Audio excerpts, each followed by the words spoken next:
I call this meeting of the Davenport Community School District Board of Directors to order. Director Gosa is participating by phone tonight. We'll start with our board priorities. Director DaSilva, would you please read those for us? I'd be happy to. The Davenport School Board establishes the following priorities to ensure the academic success of all students. Provide leadership and direction to improve the overall learning environment in our classrooms, schools, and district, including the health, safety, security, and happiness of students and staff. Direct and support actions, programs, and activities which reduce the impacts of poverty on our students, their families, and our community. Thank you. And Director Baek, would you please read our mission and vision statements? Sure. The mission statement: enhance each student's abilities by providing a quality education enriched by our diverse community. Vision statement: education that challenges conventional thinking, prepares all students to compete in a global society, and inspires our students, parents, staff, and community to answer the question, what if? Thank you. We'll get going with the showcase. Superintendent Tate. Thank you, Mr. President. Tonight we have Wilson Elementary and Principal Shari Larson is here. Thank you, Shari, for coming. Hello, everyone. Thank you for your time, because I know it's very, very valuable. So with me tonight is Glenda Currents, my school counselor, and between the two of us, we're just going to give you a quick highlight of one small piece of our whole pie of what we do at Wilson Elementary School. So we're going to talk about the Wilson Little Falcon Davenport Way, and it's an interwoven program that helps create safe, inviting learning environments. We know kids have to know what to expect and know how to behave in a setting before we can even access academic rigor. And so a part of what we do in every day is try to increase student achievement. And so my teachers came up with this design to help them pull all the pieces together for all the work they do, whether it's the Davenport Way, instructional practices, SBAR, MTSS. This is what we build upon as far as our collaboration time, as far as individually or when we're working collectively. So our Little Falcon Way is encompassed under Davenport Way. It's under our instructional practices, and it's also under our MTSS pillar. So our components for this are OVS, Second Step, Boys Town, and PBAS. So on our schedules, you will see the Davenport Way. You will not see specifically Boys Town, because it's a multitude of things that we use to help our students be successful in the classroom. So just very briefly, a little bit of data to help you kind of wrap your heads around the work that my teachers do every day. Currently, out of 468 students, we have 13 who are on Tier 2. We do not have any who are on Tier 3. So with the PBS instruction that we get as a district, 80% of our students, which would be the Tier 1, 15% is Tier 2, and 5% is Tier 3. As you can see, we have 0% for our Tier 3, and we have 3.5 for our Tier 2. So I feel very strongly about the work that Glenda and the staff has done prior to me getting there. Our students are in class. They know what to expect. We don't expect perfection, but they also know the opportunities, what they need to do in order to continue the work they're doing. As Mrs. Larson indicated, OVAS is our anti-bullying program, and that means that we are always vigilant and responsive to any bully report or even suspect that someone is bullying, whether it's from a parent, student, teacher. We're also very responsive to just mean and rude, because sometimes that can turn into bullying. It doesn't matter. We're going to respond to that no matter what. This is our on-the-spot intervention. We carry this in our little badges to refer to anytime we witness, an adult witnesses something that looks like bullying. We refer to mean and rude as bully-like behavior, and we intervene no matter what, no matter where it's happening. So we kind of follow that progression. Second step is our social-emotional curriculum. We know without that we can't have success academically, and it targets 4 different areas: sense of community within the classroom, self-control, emotional management, problem solving, and having empathy for others, which we know is key in order to have good relationships. Boys Town is our pro-social curriculum. This is our second year of implementation of Boys Town. We teach the 16 skills, one every day. And then second semester, we review that and go back over it again. Teaches students the skills they need to be successful, not just in the classroom, but we talk about how that makes you successful in life as a member of society. We also send them home, and we do hear from parents that they use those at home, like following directions, and parents will say okay, and do it right away. And they're surprised that it works. Well, I think it works because we're both doing the same thing. They hear that language, so it's pretty internalized. I left PBIS for the last one, although I do believe it encompasses all of them. It's a positive intervention system, and Wilson has been a PBIS school since 2012. So we've traveled quite a ways with it, and it's gotten pretty strong in our building. It's really about creating relationships and shaping behavior. Everything goes back to PBIS. Our mantra is SOAR. We sing this every morning. We have a little song that we sing. It's a call and response, and Miss Larson leads it in the morning over the intercom. We like her to do it because Mr. Johnson does it too fast, and the kids can't keep up. But every morning we start the day with the Pledge of Allegiance and this. So if you ask kids what SOAR means, they'll know. And everything we talk about, whether it's Boys Town, Second Step, whatever it is, all comes back to that. SOAR.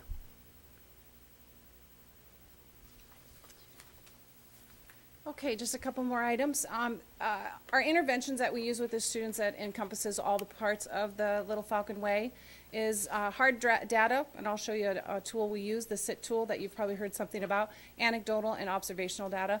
But like Glenda said, we always tie it back to PBIS, to our social skills, to OVEAS, to a Second Step, and having these different resources allows for us to do small groups, allows us to do whole groups, allows us to individualize so that we can meet the needs of students if this is a deficit they had.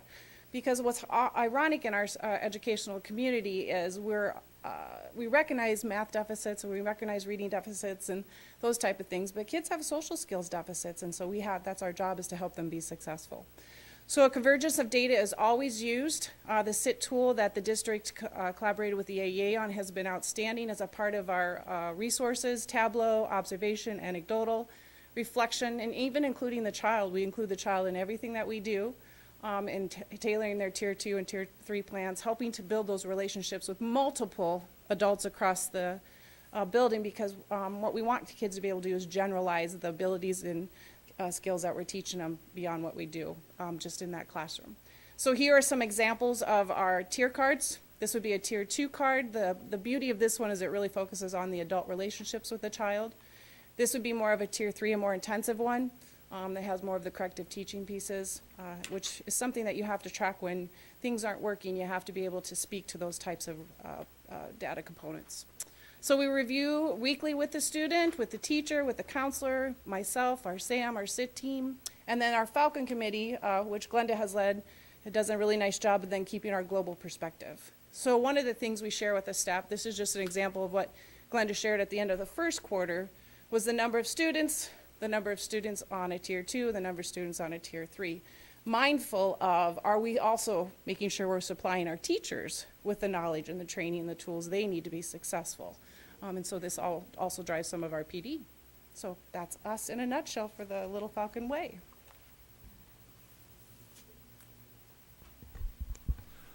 Thank you very much. Are there any questions or comments by the board? Nobody? What's that? Director DaSilva. Thank you for your presentation. I really like the SOAR acronym there, because I think in my workplace I probably use those lines multiple times, so putting them together, I might steal that from you. So I really appreciate that you're starting this now at this level, that these folks, kiddos, can carry it through into when they get out in the real world. So thank you for the time and effort you're putting into it. Director Hayes. I just want to congratulate you on your 0 Tier 3s and going from 6 down to 0 already, so that's very commendable. Thank you. Anybody else? All right. Well, thank you very much. Great presentation.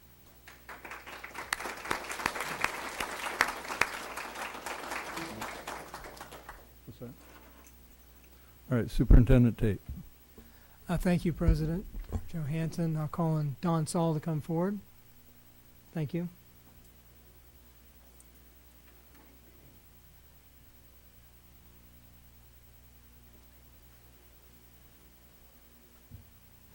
Thank you, Dr. Tate. Good evening, everyone. May is traditionally School Board Recognition Month. Our board members are elected, non-salaried public officials who are entrusted with the task of providing direction for the education of students in the Davenport Community Schools. The Board of Education is a uniquely American institution, dating from the earliest days of our country. Having a board comprised of members of our community has made our public schools flexible and responsible to local community needs. While student achievement is the board's primary focus, members must increasingly have a broad scope of knowledge in order to be good stewards of the public's investment in education. I have a number of individuals here tonight who would like to show their appreciation for your service to the Davenport Community Schools. Leading off will be a group of students from our Creative Arts Academy with their instructors, Elizabeth Weimer and Ron May.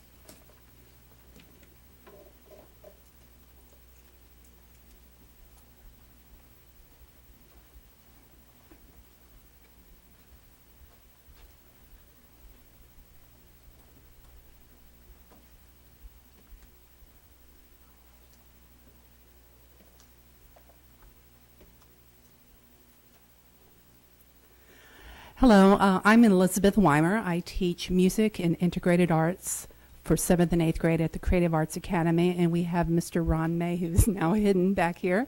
Mr. May teaches 6th grade and also at Central High School, the CAA classes at Central. I'd like to take this opportunity to thank you for all of your hard work and your dedication on behalf of the students and staff with the Davenport schools. We'd also like to thank you for your support of the Creative Arts Academy. And this is my 7th grade music enrichment class, and we'll be singing a song called Dreamer.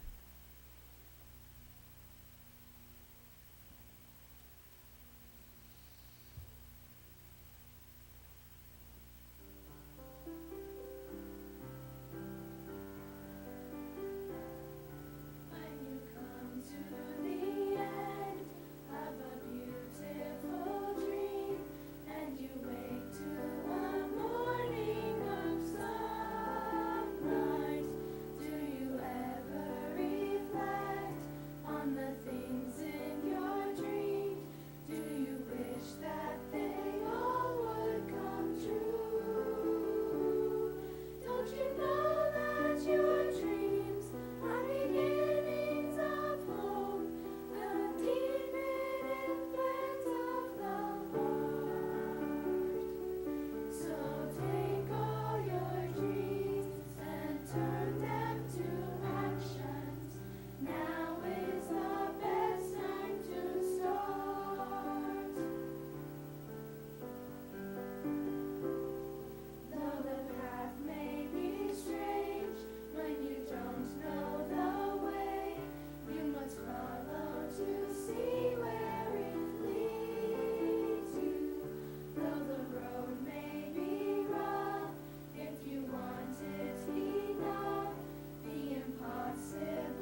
Thank you very much to our Creative Arts Academy students and Elizabeth Weimer and Ron May. Next, we have Madison Cousins, a student school board member and graduating senior from West High School. Madison was also a student leader in the funding equity campaign. She has a few things that she would like to share with you. Madison?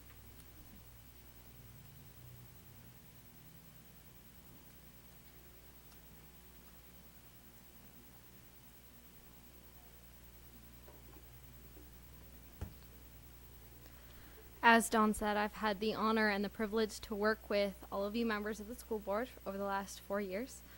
First as the member of the Worth Less campaign during the fight for equal funding, and more recently as a student school board member. During my time as a student school board member, I've learned more and more about the sacrifices you make as our elected officials. You take care to represent the community and its needs, and you make the compromises and difficult decisions that no one really agrees with, but nobody else has the courage to make. We appreciate how hard you work to ensure that all students experience the most secure and supportive learning environments possible, especially under limited resources, even though we don't always take the time to tell you how appreciative we are. Truly, there are many opportunities in this school district that enable the dreams of students. Your hard work serves as a model to students, Davenport Community School District members, and other school boards. Thank you for everything you do, and it is my sincerest hope that each of you are able to continue your patience, thoroughness, thoughtfulness, and dedication in the future.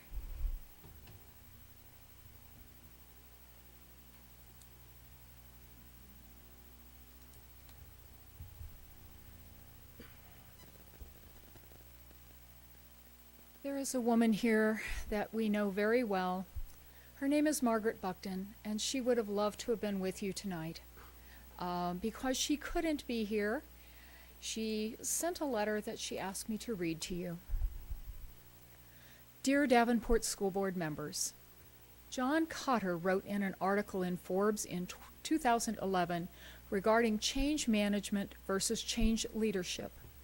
The world, as we all know, doesn't do much change leadership, since change leadership is associated with the bigger leaps that we have to make, associated with the windows of opportunity that are coming at us faster, staying open less time, bigger hazards and bullets coming at us faster, so you really have to make a larger leap at a faster speed. Change leadership is going to be the big challenge in the future, and the fact that almost nobody is very good at it, well, obviously it's a big deal. I read this article, which follows her remarks, and I will have a copy for each of you, and immediately thought of all of you. Your collective energy and enthusiasm for equality is paralleled by your hard work and tenacity. Over the last year, your school board superintendent team has continued to push the envelope of urgency and advocacy for student equality. You've empowered a local committee of advocates to keep on working, no matter what was thrown at you. You've brought others to the table. You've kept at it when lesser leaders would have given up.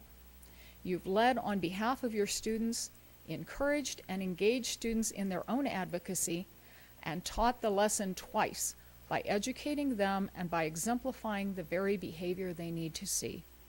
I want to thank each of you for your service to the students and families in Davenport, but most of all, I want to thank you for your work to bring equality to the Iowa school funding formula for all Iowa students. Your change leadership, as Cotter calls it, has forever closed the gap by $5, but more importantly, positioned others in the state to keep after it until the inequality is eliminated. I'm sure Cotter would be nearly as proud as I am of all the work you have collectively done. Thank you, change leaders. Sincerely, with immense gratitude and admiration, Margaret Buckton.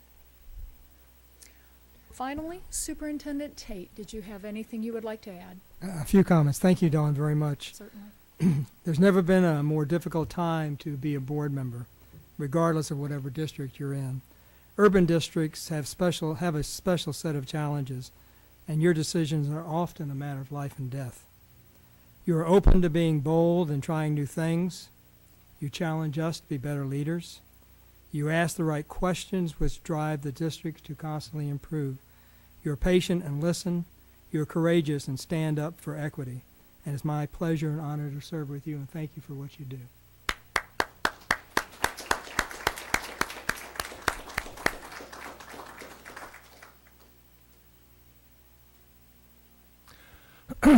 Well, on behalf of the board, I want to say thank you to everybody, to the Creative Arts Academy.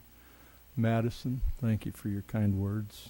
Margaret Buckton, and everybody else that has kind thoughts, and Superintendent Tate. Appreciate all of that. Any other comments from board members? Go ahead, Director DaSilva. Watching those students from the Creative Arts Academy, that to me, I said that to Director Baek, that makes it all worthwhile.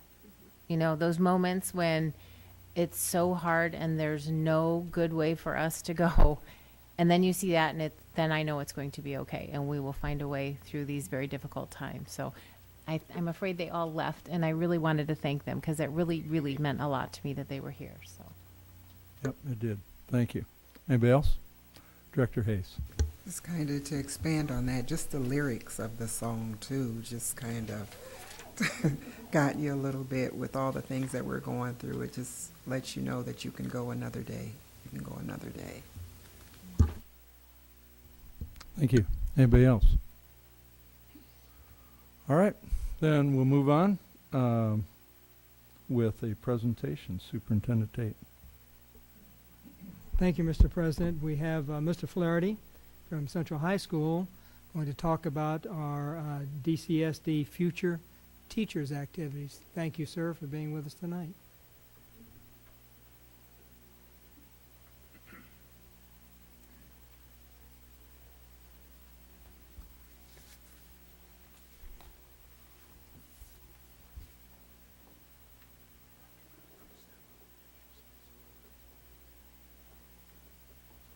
Hi. Thank you for inviting us here tonight. In so many different ways, the Davenport Community School Districts offers our community many different choices for their students, and I'm here to talk to you tonight about a program that exists at all three schools, but we're really proud of the one at Davenport Central. This is our 5th year of teacher preparation and our first year of a new course called Introduction to Education, or EDU 213. This course presents an overview of the field of education and teaching. Content in the course includes effective teacher characteristics, student engagement, philosophy of education, curriculum development, student diversity and differentiation, classroom management, and many current issues in education. During this 2-term class, students are placed in a Davenport school where they observe a cooperating teacher for 50 hours or more. During their observation, they become exposed to and gain experience with the Iowa teaching standards. They compare real-world experiences in a Davenport classroom with education theory they read and discuss in class, especially standards-based assessment and reporting and the gradual release method. They will teach a lesson. Most of them have already taught it. We had a seminar on how our lesson went today. They'll teach a lesson and reflect on it with their cooperating teacher, the very skills we want to instill in the next generation of teachers. At the end of their 50 hours, they will construct an online teacher portfolio based on the Iowa teaching standards to demonstrate their competence and experience in our profession so far. In this class, students will earn 1 high school elective credit and 3 semester hours at Scott Community College, transferable to any school in the state. This year, we have 16 students placed all over the district, from the Children's Village to 3 intermediate schools and 8 elementary schools. Tonight, I have 10 students, or almost will have 10 students. 2 are on their way. We're learning by text message. I've asked them to introduce themselves and share facts about their placement. You might want to ask them questions.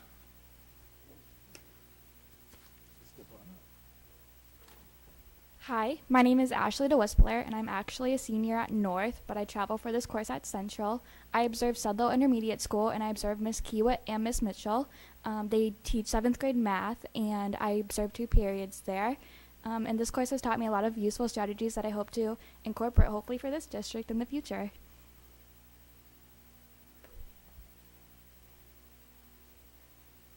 Hello, I'm John Nicolopoulos. I co-op teach with Mr. Serrano at Wood Intermediate. This course has taught me a lot about what teachers actually go through, the get a lesson plan and stuff like that.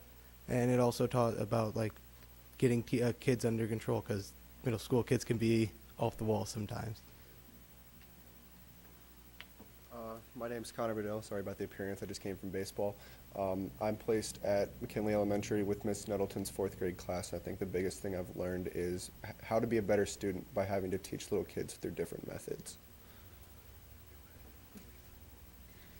Hi, my name is Sidney Brunel, and I am with Mrs. Schmidt at Williams Intermediate, and she teaches 6th grade art, and I'm there through her 5th and 7th periods.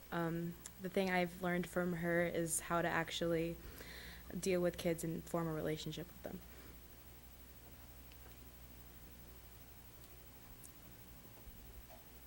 My name is Tristan Lindsay. I'm placed at Madison Elementary in Mrs. Ham's 1st grade class. I guess I learned how to manage a bunch of 6-year-olds running around. 'Cause they don't listen. Am I close enough? Am I good? Okay. I'm Aubrey Young, and I'm placed at Wilson Elementary with Miss Miller. I think the biggest thing I learned was kind of how the school board works a little bit. She had a lot of insight on, the whole... Yeah, what? Governance? Yeah. Of schooling, so I learned a lot that way. My name is Sarah Howell, and I observe at Madison Elementary with Mrs. Amanda Schultz in her 5th grade class. Something this course has taught me is a lot of time management and a lot of insight on what teachers go through every day. Hi, my name is Lauren Hardy. I'm placed at Williams Intermediate for 8th grade history. One thing that I've learned with the class is that learning about classroom management is way easier than actually doing the act of classroom management. So thank you. So come on, group, and see if they have questions. Do you have any questions for us? Yes. Yeah, there will be. Director Baek. I guess this is a question for, do we have more students? We should probably let them introduce themselves first.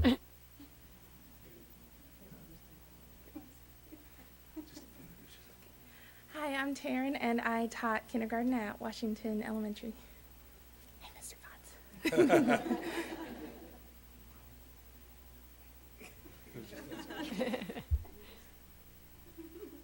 Okay, so I guess this is kind of a general question for all of you.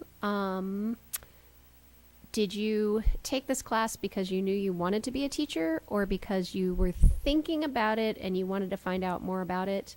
And has it influenced your decision to go on into the teaching profession in the future? We have a Scott Community College graduate on her way to becoming a math teacher who might like to answer that question. Ashley? Okay, so I'm in the dual enrollment program at North, so I just graduated Scott this Thursday. This course really positively impacted my decision. I was kind of skeptical at first, kind of liked math, wanted to do something with math, thought I would be a good teacher. This course has determined that I want to be a math teacher. Anyone else want to take that one? Taryn, go ahead. So all my friends had taken it, and I realized that it was kind of a good experience for me to see if I really wanted to be it. And after sitting in the classroom and developing a bond with the kids, I realized it's really what I want to do. Yes, please. When I was growing up as a little kid, I told my parents that I wanted to be a doctor since probably the age of 3.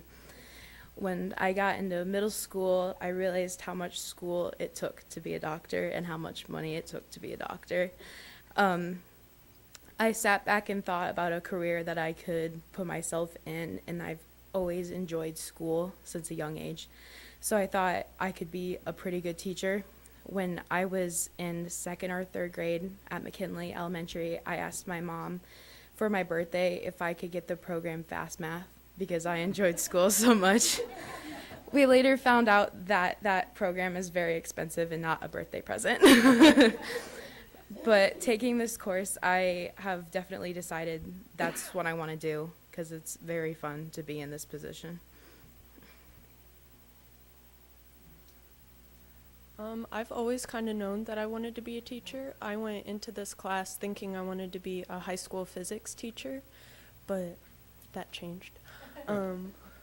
I have been accepted to the University of Northern Iowa, and have a planned major of elementary education thanks to this class.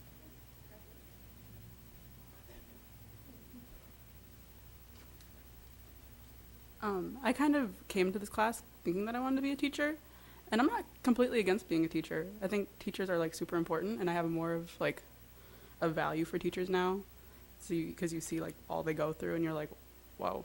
But I think like the biggest thing for me is like when you go in and you see the classrooms and you see the kids and you see the teachers, and you talk to your teacher about like their day and like what they struggle with, you kind of want to be more involved. So like I'd probably, I don't know, I kind of like I have a passion for like education and the education system now, so I think like kind of want to do something with that. Not sure what, but something with it.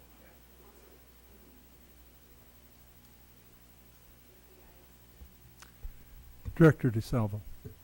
I think what you're doing is fantastic, and I'm really glad that you're seeing what it's like to be in a profession before you get to school, get to secondary education and decide, whoa, this is not going to be for me. So this is a really good opportunity, and I'm very proud of you all for taking the time to do it, because running around chasing little 6-year-olds would be really, really challenging. So if you can do that, you can do anything. So continue on your paths wherever they may lead you, and I look forward to hopefully seeing you back here as teachers in our district. We would love to have you all. So you're extremely talented. Thank you very much. Anything else? Director Potts. I hope all of you decide that junior high is where you want to stay, because that's where the action is. How many of you had lunch duty yet? Oh, you're missing the lunchroom, guys. They were late in the day this year, 4th block. Next year we're doing morning. They'll have a lot of experience next year in the morning. Yeah, we've had trouble with the bell schedule making everything mesh. Scott Community College had to place 90-some total students around our district, and but nobody got to do lunch duty, is that right? Yeah. They haven't seen school till they've seen lunch duty. Yeah. Make it a great day, or not. Thank you. Director Mayfield. Yes, I applaud what you're doing, what you've done. I have a question.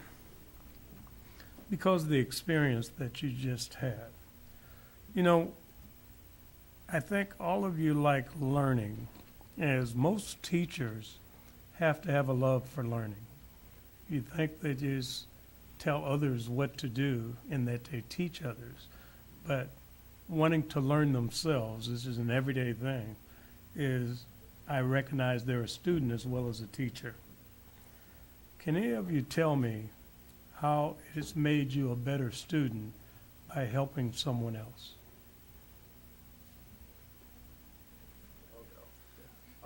I think having to deal with elementary school kids and them not all having the same thought processes and you having to go through different strategies to try to teach them the same thing helps you get through a question that you don't necessarily know the answer, so you try to look outside the box to find it. In your personal life, has it helped you be a better student? Because now you have a different perspective, not only from a student's perspective, but the teacher that's trying to help you. Has that changed how you look at what you're trying to learn somewhat? Yeah, understanding. Yeah, it helps me in this class a lot, especially when I don't want to read that boring textbook.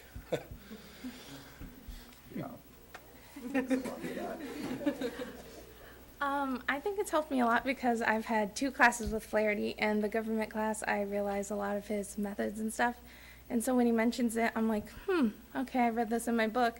And then it kind of helps me learn what I should do and what he expects from me.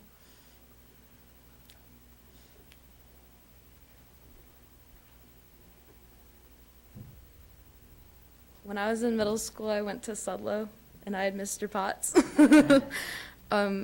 Now that I'm at Williams, it's a totally different group of kids. I walked in there thinking it was going to be just like Sudlow, in the same group of kids, in the same principal aspects, and it totally wasn't. It is a way different experience, the group of kids and how their lives are impacting mine. What they deal with at home and they bring it to school, you can kind of see it. And so it makes you come to school and have a little more respect for your student peers, that they, even though they might not understand something as well as you, that you get it, that they might not get the same help as you do as home. So it helps me be a better student because it helps me understand the peers around me.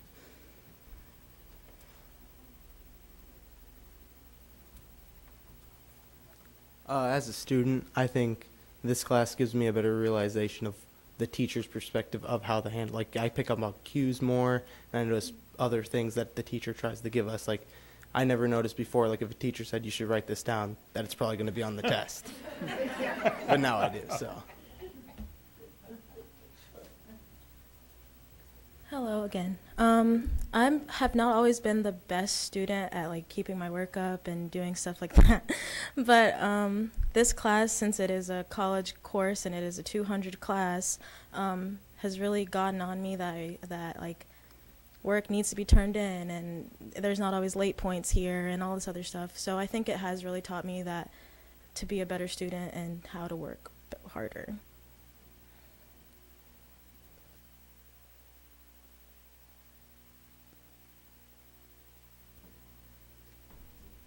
Did you have any more, Director Mayfield?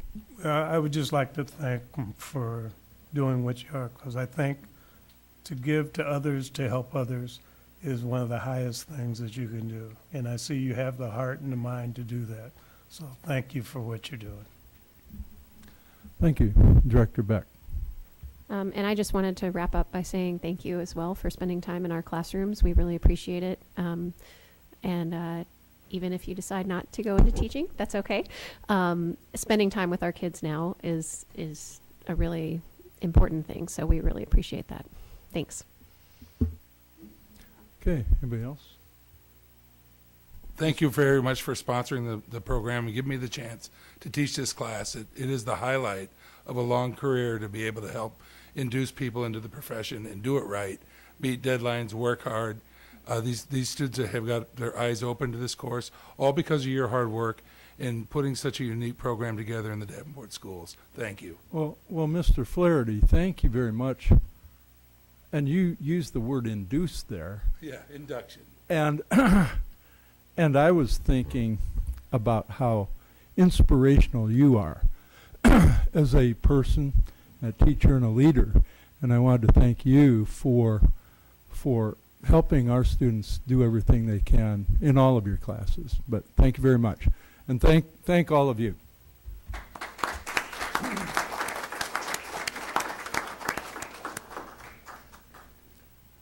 All right. We'll move on to student board reports. Superintendent Tate. Thank you. Madison? Hi there. So as you may know, May is the busiest month of the year for many, including me. So these 2 weeks, this last week and this coming week, are AP testing weeks, where all of our most driven students are proving their knowledge, the knowledge they've gained over the last year, with all of their hard coursework and studying. So if you guys could keep these students in your thoughts as they represent our district with their hard work, I'm sure they would really appreciate it. Not just for West, but for all of our schools. The West boys track team placed third at MAC with many individual champions, and additionally, Coach Brody was selected as MAC Coach of the Year, so we're very proud of all of them. The honors program is scheduled for May 21st, and you're all invited to come honor our seniors. I know they're awarding some scholarships and some different recognitions at that ceremony besides just regular honors. And I'm kind of frazzled, but in addition to all of this, signing day happened while all of our students who are playing sports in college signed contracts, and There have been so many great recognitions and scholarships awarded in the last few weeks to so many students, not just at West, at all of our schools, that for me to try and list any list of names or any list of this person got this scholarship or this person received this honor, it would just be impossible. We'd be here until it was midnight. So I just want you guys to know that good things are happening everywhere. And honestly, it is and has been my job to make my school shine. And I really value the opportunity that I've had to tell you what's happening in my school and all of the successes my peers are experiencing. But there are only 20 days until all of our seniors walk across the stage at graduation and get their diplomas. So I really hope you valued them too, because they're done. That concludes my report. Thank you, Madison. Thank you very much. Move on to board reports. Are there any board reports? Director DaSilva. Just a couple of events. Several of us attended the teacher's retirement celebration, and I don't think we've met since then. I don't know, but that was a wonderful evening and a huge honor to be there and help celebrate those staff that have been with us, many of them long periods of time. So it was a wonderful evening and a very nice event. Last week I went to a science fair at Wood. It was very interesting. All the projects filled in, they couldn't fit anymore in their areas, in their lunch area. Lots of kids, lots of great projects. So I was very proud of all the students that were there and the work that they had done on these projects. I think we have a lot of chemists and engineers and scientists in our midst at Wood. So that was quite an honor to be there that evening. Anything else, Director Hayes? Well, I was able to attend the dual graduation. It was a little different this year. It was. I had talked to Tom Geyer to see if he could get a picture of all the graduates at one time, but they kind of dispersed as soon as it was over, so we weren't able to do that, but it was still a nice ceremony. I also attended the forum. You know, most of us did attend the forum. I think only maybe one of us were missing, but that was a little bit different, I guess, for a choice of better words, but it was kind of enlightening, and I'm looking forward to the other two, but, you know, it was kind of different. You know, between all the negativity that we've dealt with in the community as of lately, I've had some really discouraging days, I guess, for a lot of reasons, thinking about the state of the district and the district of distinction with everything that's going on. And I've just kind of taken the last couple weeks to kind of sit back and reflect on what's going on, the changes, and from previous board members, and thinking with all the things that we're dealing with, what would some of the other board members that have previously been on the board, what are their thoughts? You know, do we have the support that we need? Just where community members are. And, you know, I think about right here in this Jim Hester boardroom, look at Jim right behind me, looking at some of the things that we're dealing with. At this point in time, where would we be? So I guess, you know, where we are as a community right now and the heavy issues that we're dealing with are really pressing hard on me now, and just kind of thinking to see how others would handle that right now and looking to make the best decision. And I know we're not going to please everyone in what we do, but again, as I've said in the past, our aim is to please the majority and do what's best for the students. Anybody else? All right, I've got two. First, I want to say thank you to whoever left these at my desk. I appreciate them very much. Thank you. Second, yeah, there were three of them. I have no idea where they came from. I want to talk a little bit about, it's maybe a little bit more than a report, but I just wanted to make a couple of comments because next week the board will be having a meeting to discuss school options. And it's something that the superintendent posited, I think, a week and a half ago or so. And I just want to make a couple of comments. I'm going to be giving information out to the board over the next week, but but this is a really, really serious issue. And the Vision 2020 is something that encompasses so many parts of what we're doing and what we need to do as we respond to really the Department of Education, the SBRC, I can't even remember what it stands for anymore, but anyway, nobody wants to close a school. That's something that none of us up here want, and at the forum, as Director Hayes mentioned, we heard loud and clear all of your thoughts. And in going to the SBRC, I'll tell you that it's the School Budget Review Committee. I've been up there twice, and it's daunting.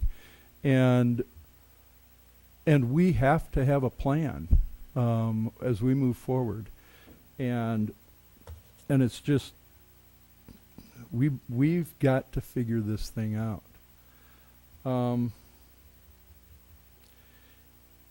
You know, I think about our superintendent and our CFO and our administrators. There have been a lot of people involved in putting together the plan. I'm sure that they spent countless hours trying to work on this. What should we do? How do we do it? What's the best approach? And all of you have gone through that kind of decision making. And the board is going through that kind of decision making now, and it will be for the next few months as well. There are issues that have to be addressed, and they are mentioned, but there are things that the board and the district can't just control. And two of them, one of them is enrollment is an issue that we have to deal with. And I would say that we also deal with 40 years of inequality, or 40 some years, that's been imposed on us by the laws of the state. But right now, there are so many issues that everybody has to deal with, and I'm not even going to mention all of them, but the next few months are going to be especially challenging. You know, we have a special ed presentation tomorrow. The superintendent announced his intention to retire in about a year, and that means that we're going to have to be doing something to consider what are we going to do when that happens. Closing a school is something that is just horrible, and it's something that the board and the district, the administration will be working with. Of course, we have some good things too. We have graduations coming up. But I want the board especially to be thinking about this and our support for the plans. And it isn't that we can simply say, well, we don't like it. We really need to think about what's important to the district and to the superintendent. The superintendent and the board secretary are the only two employees of the board. And so it's very, very important that the board really consider what's going on there.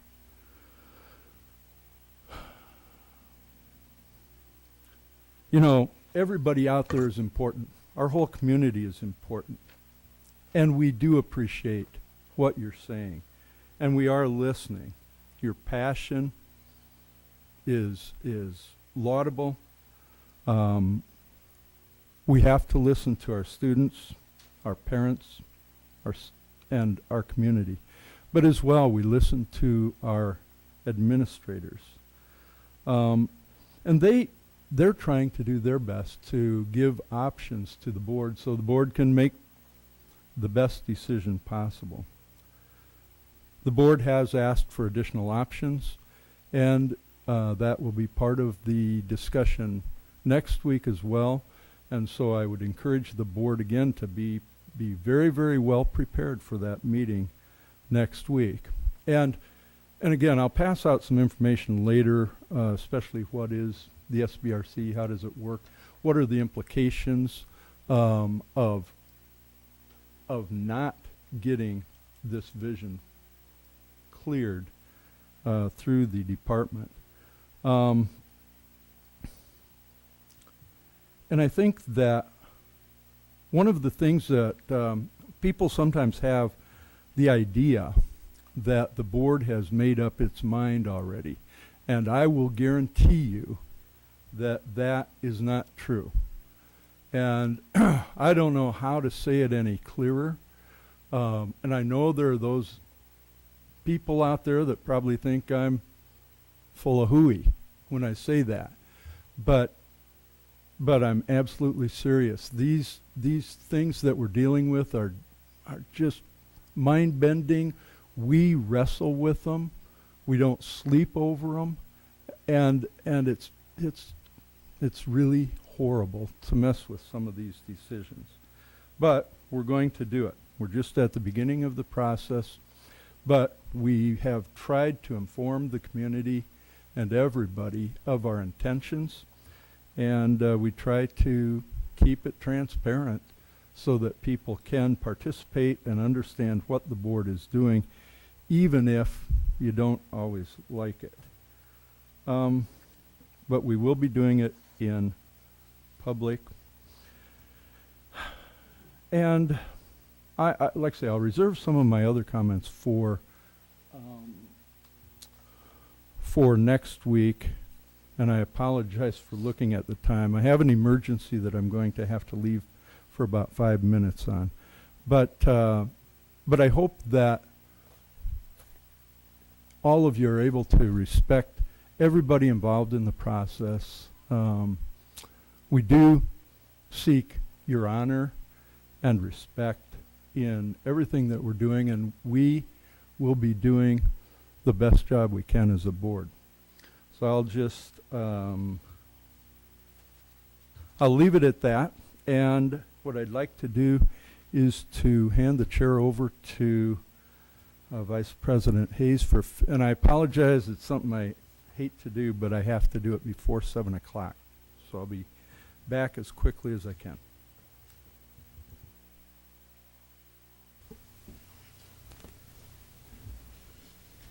Okay, our next on the agenda, we have upcoming events. I would like to defer that to Madison, please. All right. On Tuesday, May 15th, there will be a special committee of the whole at 6 p.m. On May 16th, there will be a student-built home open house from 2 to 6 p.m. On May 28th, that Monday, will be closed for holiday. On Tuesday, May 29th, there will be a regular board meeting, ASC, Jim Hester Boardroom. On May 30th, Mid-City graduation, 7 p.m., Central High School Performing Arts Center. On Monday, June 4th, there will be Committee of the Whole meeting at 5:30 p.m., ASC, Jim Hester Boardroom. On June 11th, Monday, regular meeting, 6 p.m., ASC, Jim Hester Boardroom. On Tuesday, June 12th, public forum from 6 to 7:30 p.m. in the West High School Auditorium. And on Monday, June 25th, there will be a regular school board meeting at 6 p.m. at the ASC Jim Hester Boardroom. And then for the upcoming Vision 2020 public forums, they will be on Tuesday, June 12th, 6 to 7:30 p.m. in the West High School Auditorium, and Wednesday, September 12th, from 6 to 7:30 p.m. in the North High School Auditorium. And I didn't see it on here, but June 3rd, that Sunday, is the graduation for the other 3 high schools. Director DaSilva. I know Ralph didn't like this, but we also need to add our May 21st date on there, that we're meeting next week for a special committee of the whole meeting. That should be on there too. Okay, thank you for that. Okay, Director Baek will be leaving us right now. Happy anniversary. Enjoy your dinner. Okay. We'll be moving on now to open forum. Open forum is a time for members of the community to give input at a board meeting regarding school district issues or concerns. Individuals who want to speak should fill out an open forum request and give it to the board secretary prior to open forum. The board will not act on any issues presented during open forum. If it is not published as an agenda item. The Iowa Open Meetings Law prohibits action of any issue that is not on the agenda. In this case, the Vice President will set the amount of time allowed for individuals to speak during open forum. The board asks no charges or complaints be made against individual employees of the district or community during open forums. Remarks that reflect negatively on the character or motives of any person will be called out of order. We'll give 2 minutes, and we have four open forums. Carrie Dugan, Linda Smithson, Carrie Heaton, and Charlotte Shepard. If you could all come to the podium and state your name and address. In that order.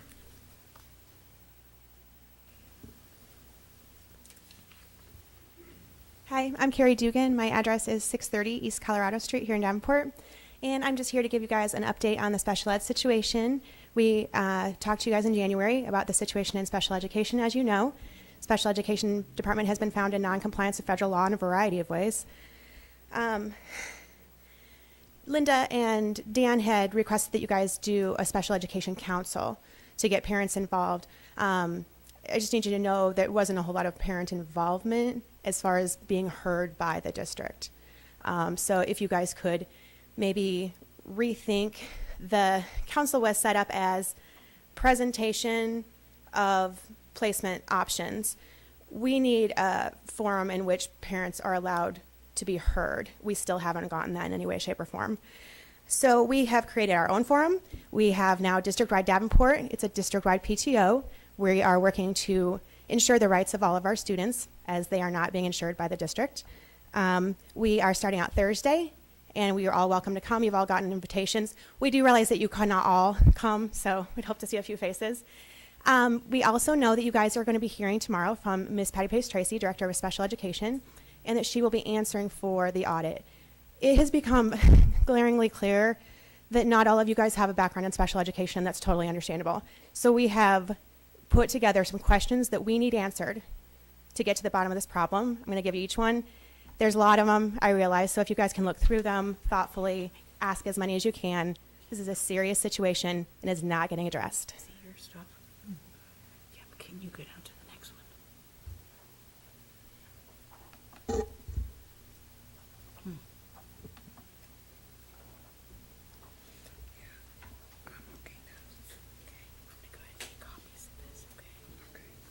As you guys know, too, there's a lot of individual complaints going on, and this isn't the forum for individual complaints, but I do want you guys to know people have, since January, dropped off a variety of individual complaints. Those complaints are being ignored by the district. So we do need to see some movement from the district, hearing the concerns of parents and responding to them. Thank you. Thank you very much, Carrie. Linda?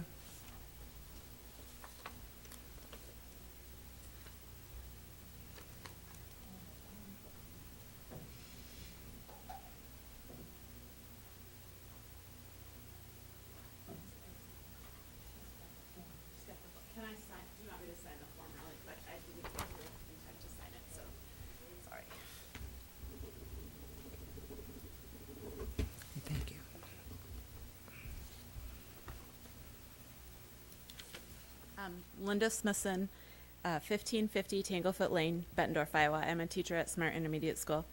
I appreciate you letting me speak tonight, and I would first like to thank you for all that you do. I don't envy you having these incredibly difficult decisions to make. I know that you are all working very hard to make the best decisions.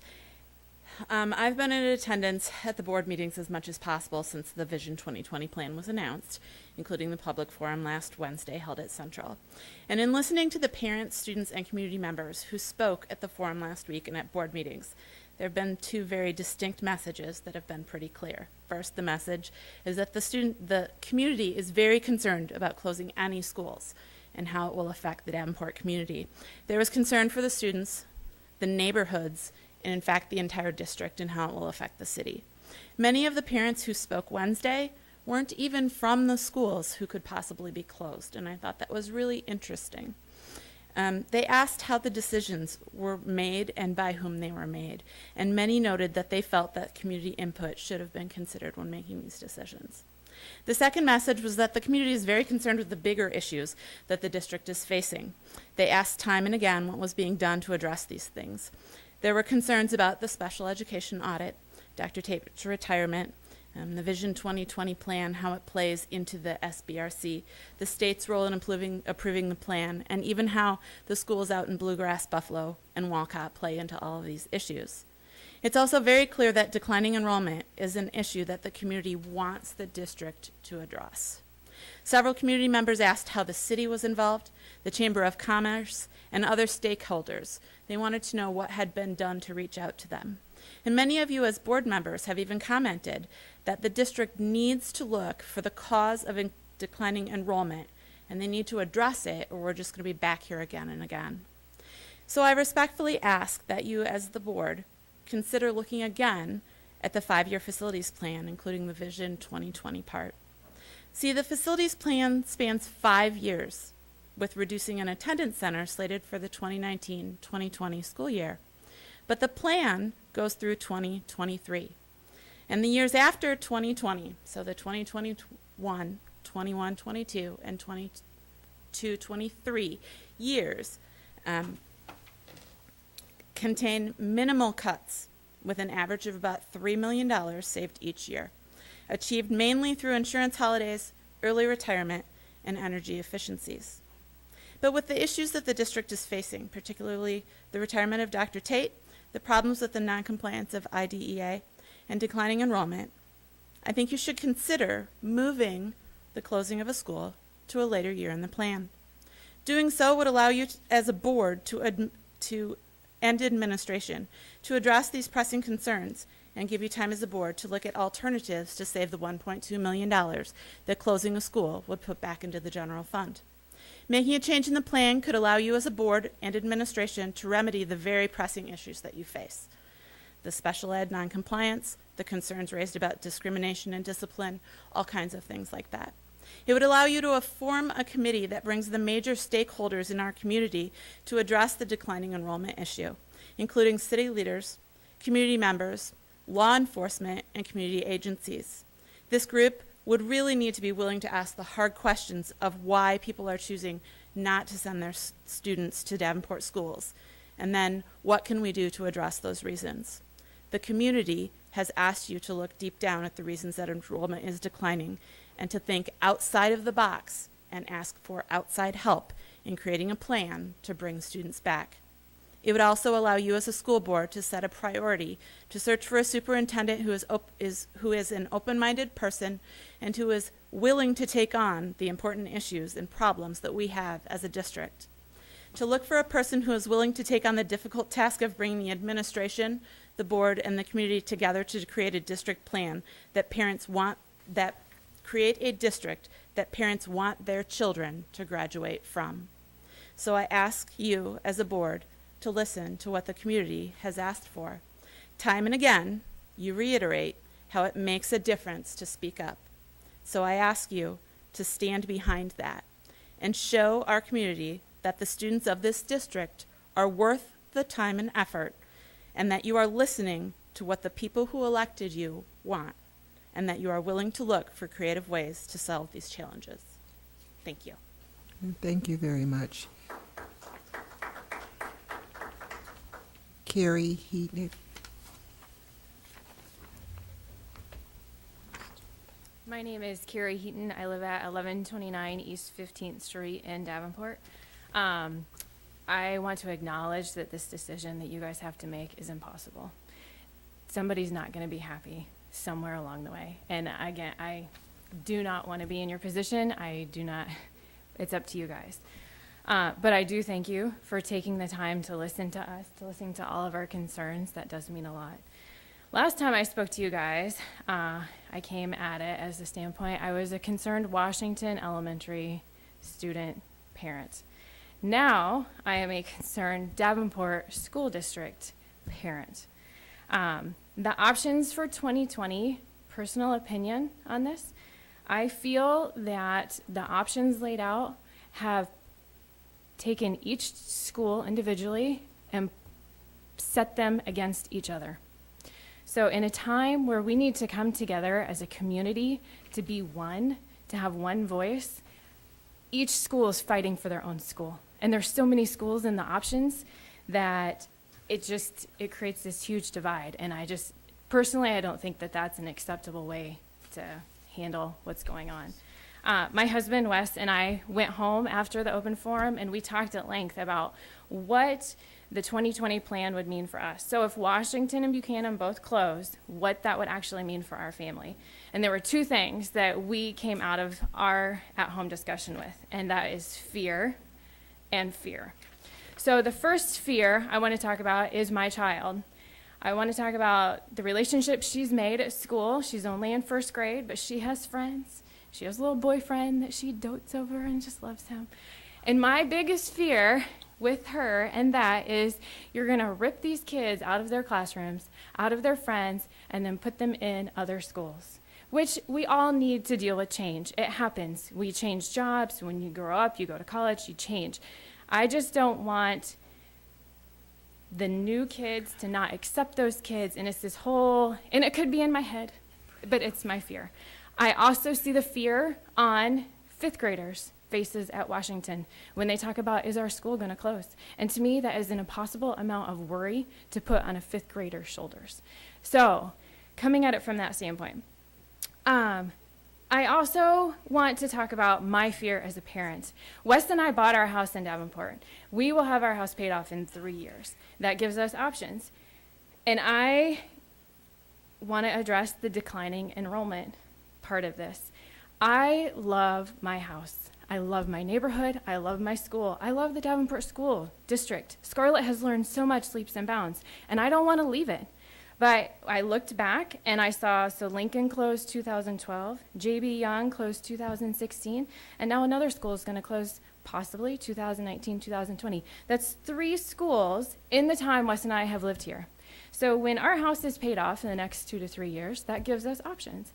And if the stability of the district means keep closing schools because we're back in this position 3 years from now because we haven't addressed that very underlying option, Wes and I are very open to selling our house and moving out of this district. I do not want to deal with this instability and the possibility of seeing the fear and look on my kids' faces again if we are moved to a different school and now that other school closes as well. And it's just something I'm not going to deal with. So that's a lot to lay on you. I thank you again for listening, and that's just my heart and what my husband and I discussed, and we need to look out for our family. So thank you. Thank you very much for sharing that with us. Charlotte Shepard. Hi, Charlotte Shepard. I live at 2500 St. John's Court in Bettendorf, Iowa. I'm a teacher over at SMART. You'll have to forgive me if I get a little bit froggy. My allergies are a nightmare today. I'm sure we can all relate with the crazy pollen counts lately. But I wanted to use this last opportunity to speak to you before the COW meeting next week on Vision 2020. Thank you so much to those of you who were able to attend the public forum last week. You heard many of my colleagues as well as community members speak very eloquently about all of the reasons that closing a school should always, always be a last resort, utilized only when every alternative has been explored and exhausted. Before the forum, I was afraid that discussion would devolve into our school versus theirs as people fought to keep the school in their own neighborhood open. But people didn't react in fear and instead responded with level-headedness. The message I heard over and over was that the community will not accept the closing of any school because they knew that closing a school anywhere would hurt any part of Davenport. I so appreciate all of the work that this board has done to pursue other options outside of school closure, and I hope that you continue to do so. Our students deserve so much more than shuttered schools, and I know that we can work together to give that to them. While I will push against the closing of any building, I do feel the need to acknowledge the fact that SMART was the original school proposed for closure. We have no business closing any schools right now, but especially a school with some of the highest numbers of low SES and minority students in the district. A recent state audit uncovered potential racial discrimination in the Davenport Community School District Special Education Department. While this revelation is painful, it must be examined and confronted. We must do better for our students and our community, and we cannot adequately uncover and address racial discrimination as we continue to close low-income schools. We have no business closing any schools when our district is in crisis, and I believe that state reports alleging discrimination in a major department out of compliance qualifies as a crisis. It is a crisis that we can navigate together, and I believe that, but a crisis still. A harsh reality of education is that our intentions do not matter as much as our impact. Our classrooms are defined by our outcomes. What is the outcome of Vision 2020? Looming school closures will divide our community and displace vulnerable students. We fight to communicate to the state that Davenport students are not worth less than others. It's time to bring that fight within our own house. We cannot only fight injustice when it's easy, and nothing is harder than self-reflection. I believe that this board will do what is right for all students, not just some. All means all. Look past the good intentions of Vision 2020 and consider the painful outcomes. Thank you. Thank you, all of you, for coming forward with your open forum information. And I'll turn it back over to President Johansson. Thank you very much, and thank you all for putting up with me. It really settled my nerves to take care of that. Thank you. Move on to the consent agenda. May I have a motion? Mr. President, Director DaSilva. I move that the board approve the consent agenda as written. Thank you. Is there a second? Second. Is there any discussion? Call for the vote. Director DaSilva.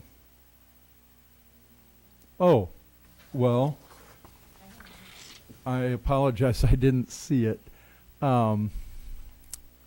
So you can ask to have one of the sections removed, if you would like. You can ask a question. Kind of depends on what it is before we can answer it, though. I'm pulling it up on my phone because our computers aren't working. Well, didn't... I read it, but there's multiple. I've got to figure out what my... Okay.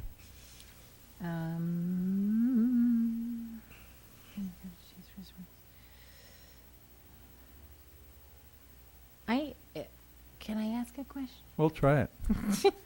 Okay, so this is about the item for TFS, item 8.03, that contract. Mm-hmm. And it looks like part of it is already done because it said it presenting to the curriculum department. So is this already half done and then the other half we're approving? Or can I not? Why don't you go ahead, just ask Okay. that it be removed from the consent agenda, and then what we will do is discuss it afterwards, and then we will vote on it separately. Okay. Mr. President? Yep.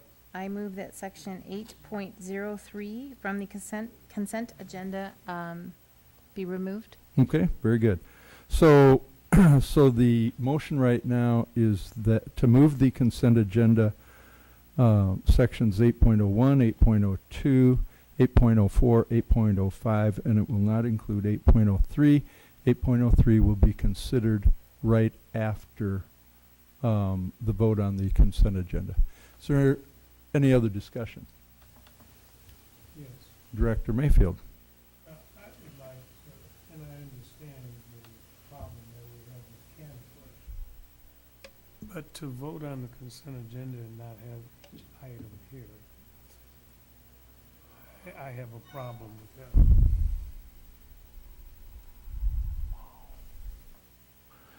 Well, are you going to have a problem with every other motion? Can't read it, can't see it. How do we actually informally be able to make a decision? Well, I don't want to answer that right here. And I did look at some of this beforehand. It's just, right. Say it again? I said I read them over the weekend, but Right. Yeah, but it's not in front of you to, So I don't want to just cancel the whole meeting.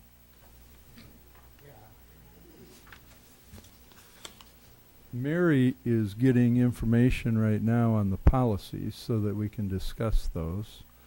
Let me look at the motions here. I mean, basically, we're voting blind. Blind in the sense it's not before us. I understand we all had time to read it, which I have. But, you know, I'm not one of those who are going Well, to memorize it verbatim as to what I read this weekend. okay, And it's not before me. that's all right. Madison, you have a comment. I'm not on the district Wi-Fi. I have my hotspot on, so I can have everything pulled up. If Director Mayfield, you want to look at my computer? Well, Shall we all come over there? no.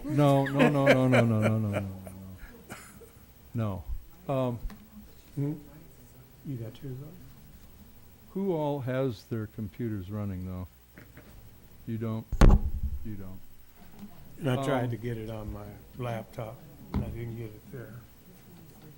Tell you what I'm going to do. For right now, I'm going to change the order of the agenda until we get Mary back. So I'm going to set aside the whole consent agenda right now. I'm setting aside the consent agenda. We'll come back to that. And I'm going to ask for additional information. We've got some reports and other items requiring action. But I will ask for now for a motion for approval of bills if somebody would like to give it. If not, I'll set that aside as well. Director DaSilva. Mr. President? Yep. I move that the board approve the following resolution as recommended by administration for adoption of the bills from the bill listing periods of April 19th, 2018 through May 9th, 2018. Resolved, all claims presented to the board having been duly certified as correct by the secretary, reviewed by the administration and board members, and they are hereby audited and allowed as just claims and warrants drawn on the treasury for the several amounts. Further resolve, the payment of claims and salaries be approved as presented for the periods of April 19th, 2018 through May 9th, 2018. Thank you. Is there a second? Second. And so this is mostly a perfunctory motion, but other than the resolution is there, I don't know if there would be much more information on the website. But if any board member does not want to vote, go ahead and abstain. Is there any additional information on this? I'm sorry, discussion. Okay, I'll call for the vote. Director DaSilva. Yes. Director Hayes. Yes. Director Potts. Yes. Director Mayfield. I'll abstain. Okay. Director Gosa. Yes. And my vote is yes. Motion carries. Thank you. We'll move on to Superintendent Report. I don't have mine on my computer, so I can give a report. In the old way. I went to a 180 annual dinner on May the 3rd, and remember Rusty Boroff was here, gave a report on the 180, and what a great event. There was about 1,200 attendees. The entire tax slayer floor was just covered with people, and he had a lot of testimonies of folks that had been helped by 180. But one of the things he did was show a video, and it was about our Opportunity for All grant. And TJ was the star of the video, and we had some of our students. But 180 made a really, really big deal of what we're doing with our Opportunity for All, and how they're supporting it, how they really believe that this is the way of the future for us. So I wanted to report that to the board. Also, our Scott County Community College graduation, there were 53. And what I liked about it, before they gave out the certificates, they actually had the students stand in place, and they did mention the partnership that we have with Eastern Iowa Community College, Scott Community College specifically, and students got a standing ovation or an ovation, a lot of oohs and ahs. So again, it was good recognition. Remember, 35 last year, 53 this year. We had a day at the ballpark last week on May 9th. It started out very rainy and turned out to be a very beautiful day, and we were whining and dining the real estate agents. People indicate that we need to make sure we're close to real estate agents. We had about 15 or 20, and Rachel Steiner and her department put on a great party. We had the big room upstairs that opens out into the ball field, and we had several of our schools represented, the major district of distinction models there, and people could go around and earn points by listening to our spiels, and they could put it in a raffle, and they got a lot of raffles. So it was a great time. Of course, the whole point again is to introduce us to the real estate agents and real estate agents to us, so we can continue and increase our enrollment. And that's my report. Okay, thank you very much. We'll move on to other items requiring action. I have a motion regarding a public hearing and approval of plans for the West High School Upper and Main Gym. Mr. President, Director DaSilva. I move that the board accept the administration's recommendation to approve the plans and specifications for the West High School Upper and Main Gym EEM energy efficiency measures 14 and 17 projects. Thank you. Is there a second? Second. We will now hold a public hearing on the approval of plans and specifications for the West High School Upper and Main Gym energy efficiency measures 14 and 17 projects as published in the Quad City Times on Friday, May 4th, 2018. Anyone wishing to speak on this item, please step forward to the microphone and give us your name and address for the record.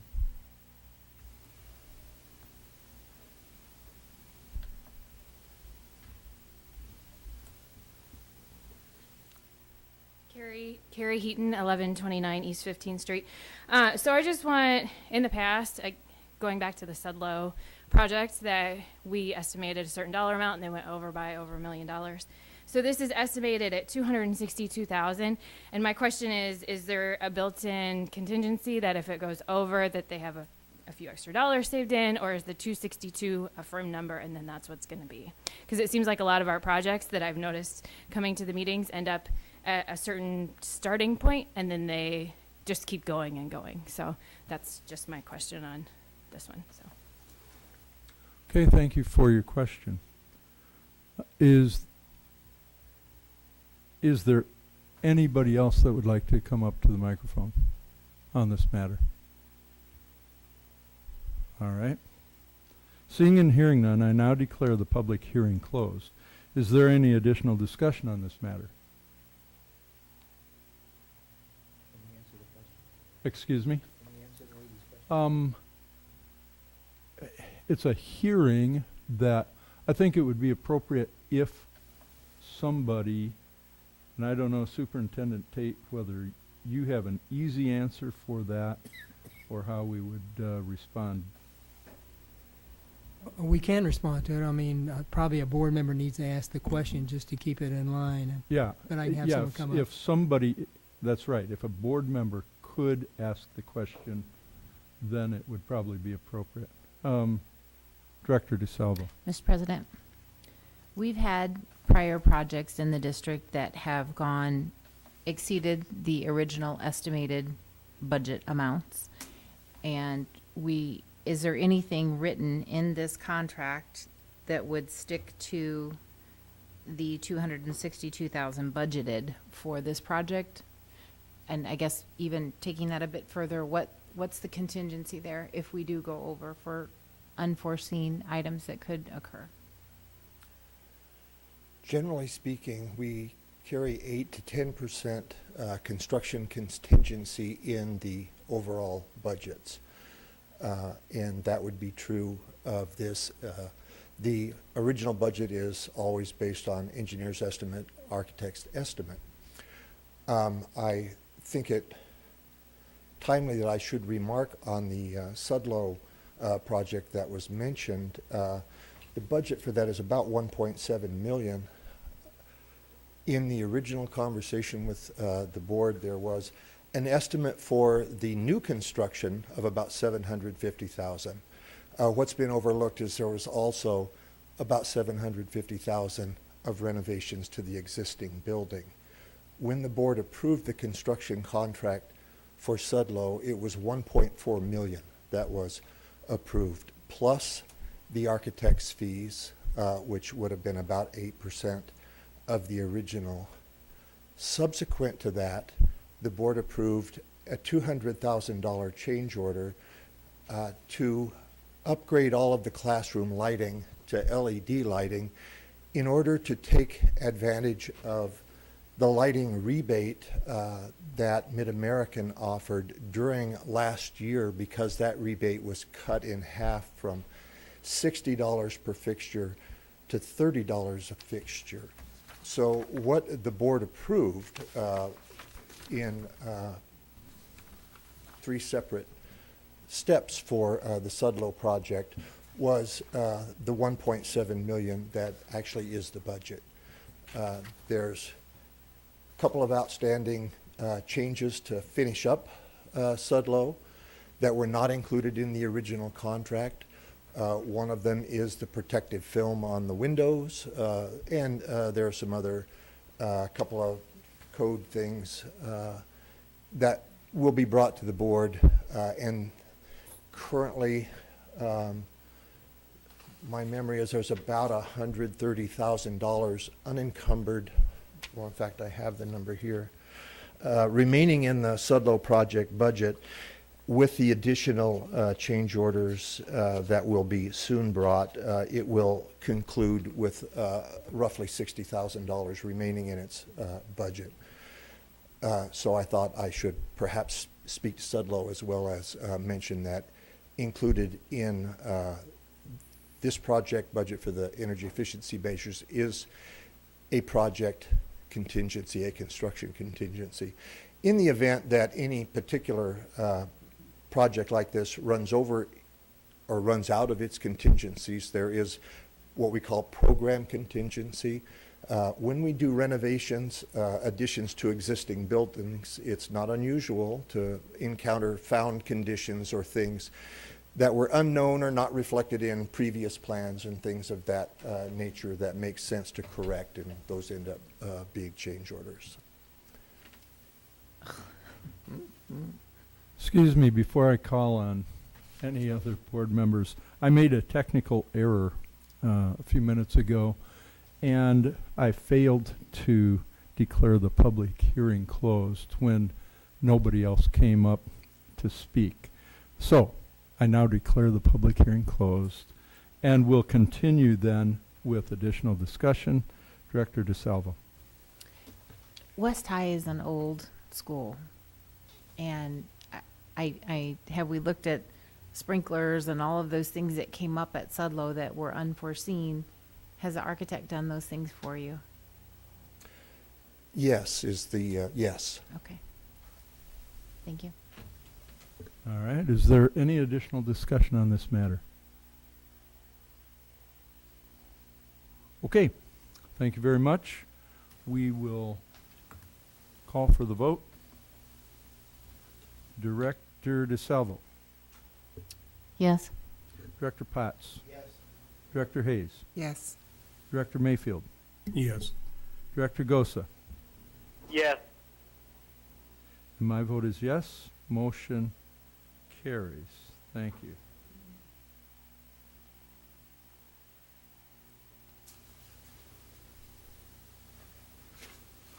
I have a motion regarding a public hearing and approval of plans and specifications for the ASC to J.B. Young Phase 5 Technology Package. Mr. President, Director Hayes. I move the board approve the plans and specification for the ASC to J.B. Young Phase 5 Technology Package project. Okay, thank you very much. Is there a second? Second. We will now hold a public hearing on the approval of plans and specifications for the ASC to J.B. Young Phase 5 Technology Package as published in the Quad City Times on Friday, May 4th, 2018. Anyone wishing to speak on this item, please step forward to the microphone. State your name and address for the record.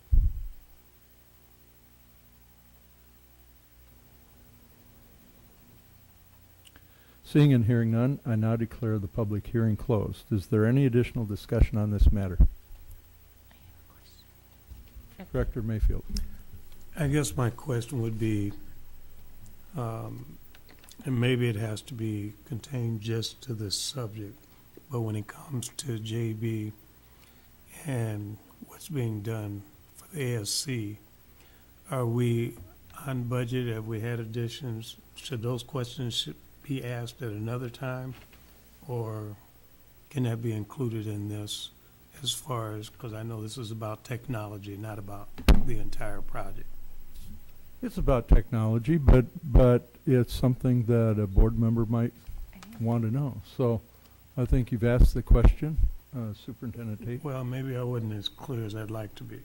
Oh, I'm well, try talking it. about an actual printout as if we're on time as far as cost, meaning that we've not had any cost overruns, where we're at with that, what was projected, where we're headed as far as potentially keeping with the budget that was actually predicted for that project.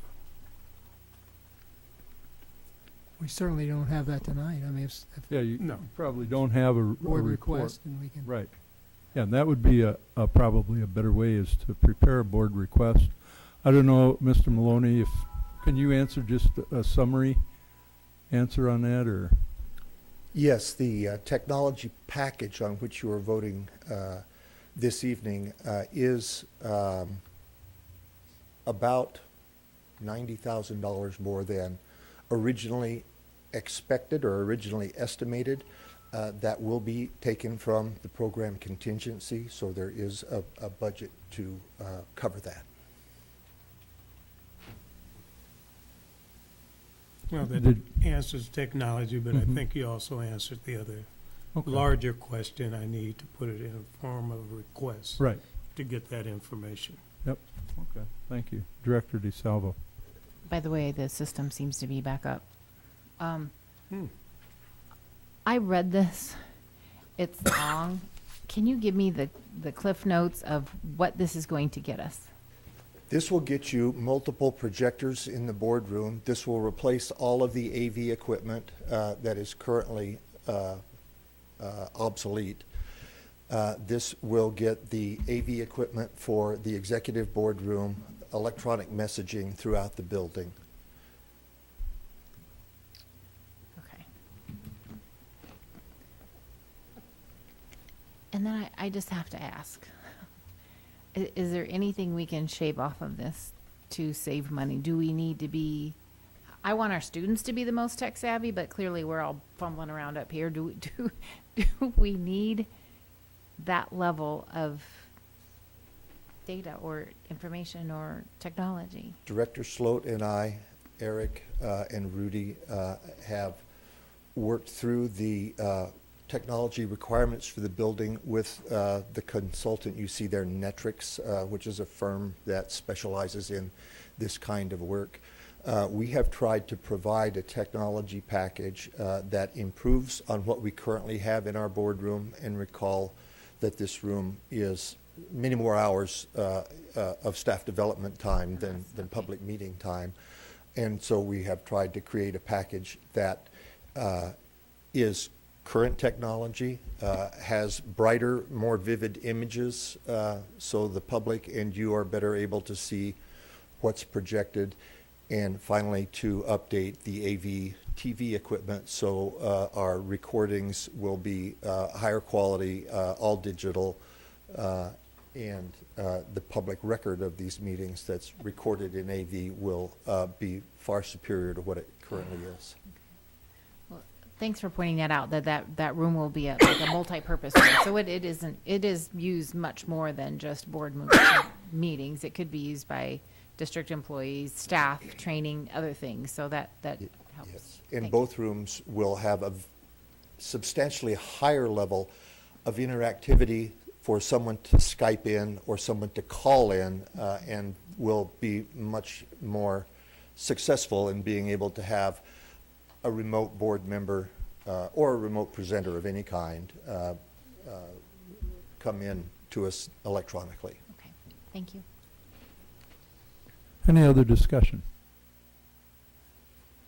All right, we'll call for the vote. Director Hayes. Yes. Director Potts. Yes. Director DaSilva. Yes. Director Mayfield. No. Director Gosa. Yes.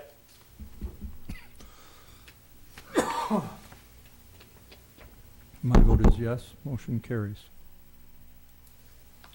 May I have a motion regarding approval of amendment for graduation alliance contract? Mr. President, Director Hayes. I move the board approve the amendment to original agreement with Graduation Alliance as presented. Is there a second? Second. Is there any discussion? Director DaSilva. Sorry. Okay, so what, this was an amendment to an existing contract we have with this group? Yes, we've had the contract for 3 years. They were asking for another 3-year contract, and we asked them to do it just for 1. Okay. Thank you. Any additional discussion? Okay, we'll call for the vote. Director Hayes. Yes. Director Potts. Yes. Director Gosa. Yes. Director DaSilva. Yes. Director Mayfield. Yes. My vote is yes. Motion carries. Thank you. May I have a motion regarding approval of RFP award to Prairie Farms? Mr. President, Director DaSilva. I move that the board accept the administration's recommendation to approve the award of milk, plain, and flavored RFP to Prairie Farms in the amount of $471,776.10. Thank you. May I have a second? Second. Is there any discussion? All right, we'll call for the vote. Director DaSilva. Yes. Director Hayes. Yes. Director Potts. Yes. Director Mayfield. Yeah. Yeah. Yes. Thank you. Director Gosa. Yes. And my vote is yes. Motion carries. Thank you. May I have a motion regarding approval of RFP award to Alpha Baking? Mr. President, Director Hayes. I move that the board approve the award of the commercial sandwich bread buns and bread products RFP to Alpha Baking in the amount of $60,877. Thank you. Is there a second? Second. Is there any discussion? Director Hayes. I thought we baked our own bread. With the bread out to the center? We do some. Connie, would you like to come and address that? That would be the question. So this particular RFP is for commercial like hamburger buns. We do not make those in our bakery. In our bakery, we do dinner rolls and like submarine sandwich breads, but these are particularly for hot dog buns, hamburger buns, and we do not have the capability of making those in our bakery. Okay, thank you. Any additional discussion? All right. We'll call for the vote. Director Hayes. Yes. Director DaSilva. Yes. Director Potts. Yes. Director Mayfield. Yes. Director Gosa. Yes. My vote is yes. Motion carries. Thank you. May I have a motion regarding approval of RFP award to Reinhardt Food Service? Mr. President, Director DaSilva. I move that the board accept the administration's recommendation to approve the award of the food and non-food expendable supplies, storage, technological support, and distribution services RFP to Reinhardt Food Services in the amount of $2,077,475.45. Thank you. Is there a second? Second. Any discussion? Director DaSilva. Okay, so this is food services for everywhere? Sorry, she just got back down.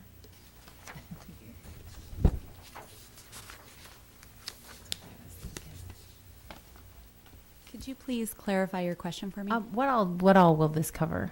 Is this, This is all food and paper supplies throughout the district. Okay. Including the bakery. got it. Thank you. Any additional discussion? All right, we'll call for the vote.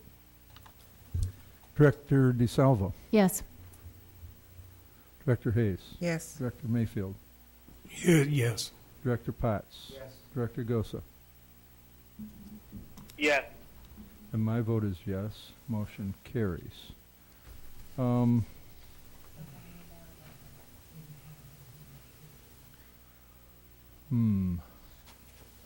I think before we get into policies, why don't we go back and catch up on that one that we left? Excuse me? Yeah. Yeah, because policies may have discussion on it. So we'll move back to the consent agenda, and the consent agenda that was on the table, I don't even know if it's still on the table. So I'm going to accept a motion regarding the consent agenda. Mr. Director President, DaSilva. I move that the board approve the consent agenda as written. Okay, thank you. And is there a second? Second. Is there any discussion? Director DaSilva? Mr. President, Yes. I would like to remove section 8.03 from the consent agenda for further discussion. Yeah, thank you. Is there any additional discussion? So now everybody, I think, has access to the information, right? Okay. Director Mayfield, do you have access to the information now? Actually, I don't. This isn't up. It isn't up. You went down. What's that? Well, yeah, but the Director Mayfield's, he doesn't have access to any of it. So, Superintendent Tate, are any of these, well, personnel is important. I'm wondering about the urgency on these. Yeah, I would imagine personnel would be. Okay, If then- I may suggest, okay, those that have the information, vote on it. We all vote on it.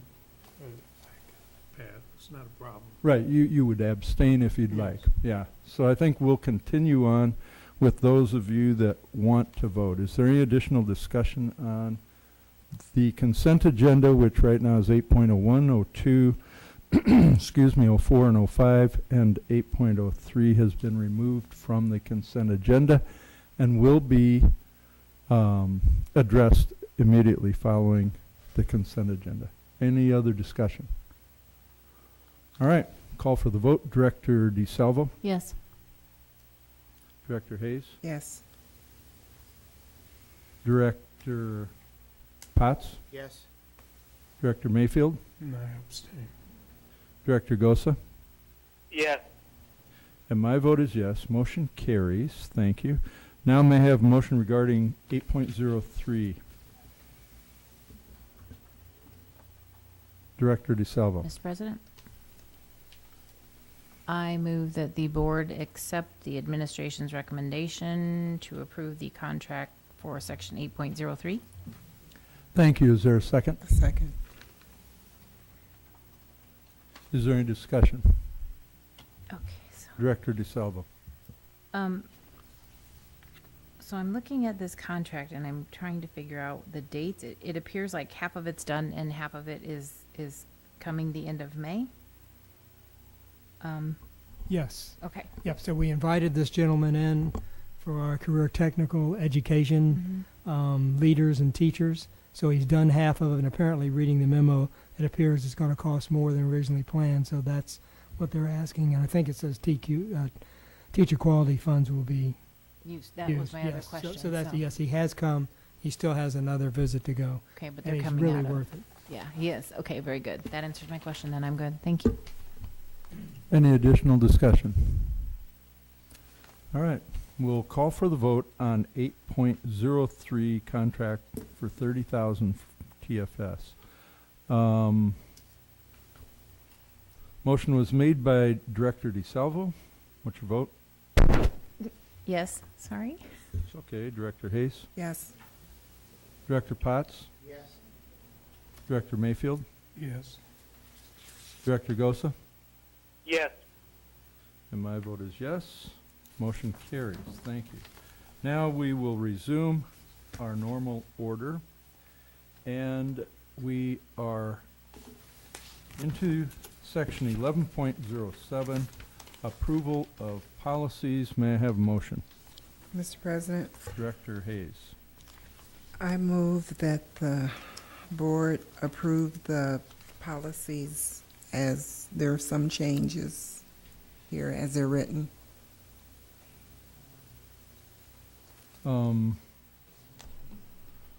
What do you mean there are Or- some changes? I'll go through them individual. I move that the board approve the following policies. Okay, great. Thank you. Okay, we'll go individually. There's quite a list of them. So policy number 40101, employment equity and non-discrimination. Dr. Goldstone looked over that, and there was one paragraph that was rewritten. It is the policy of the Davenport Community School District not to discriminate on the basis of race, color, natural origin, sex, disability, religion, creed, age for employment, marital status for programs, sexual orientations, gender identity, and socioeconomic status for programs. It is educational programs and its employment process. There is a grievance procedure for processing complaints of discrimination. If you have any questions or a grievance related to this policy, please contact the district's equity coordinator, Mr. Jabari Woods, Associate Director of Human Resources and Equity, at 563-336-5089, or Dr. Erica Goldstone, Director of Human Resources and Equity, 563-336-8312 at 1606 Brady Street in Davenport. And basically the changes with this one was the names and the phone number and the address. Do you have a lot of changes? No. Okay. All right. I made another technical error. I forgot to ask for a second after your motion. Is there a second to the motion on the policies? Second. Thank you. We'll continue with the motion then, because there must be 20 some of them here. There's not very many changes. Okay. All right. Continue. Okay, policy number 40102, there were no changes, affirmative action plan. Policy number 40103, code of behavior, no changes recommended. Policy number 40104, the hiring, no changes recommended. Policy number 40105, vacancies. In the second sentence, there was just one additional change going from posting and bidding to transfer procedures. Everything else remained the same with the exception of an additional couple sentence added that recruits hire employees regardless of their age, race, creed, color, sex, sexual orientation, gender identity, national origin, ancestry, religion, disability, actual or potential parental, family, or marital status, and any other status protected by relevant law. So those are just a couple additions that Dr. Goldstone added to that particular policy.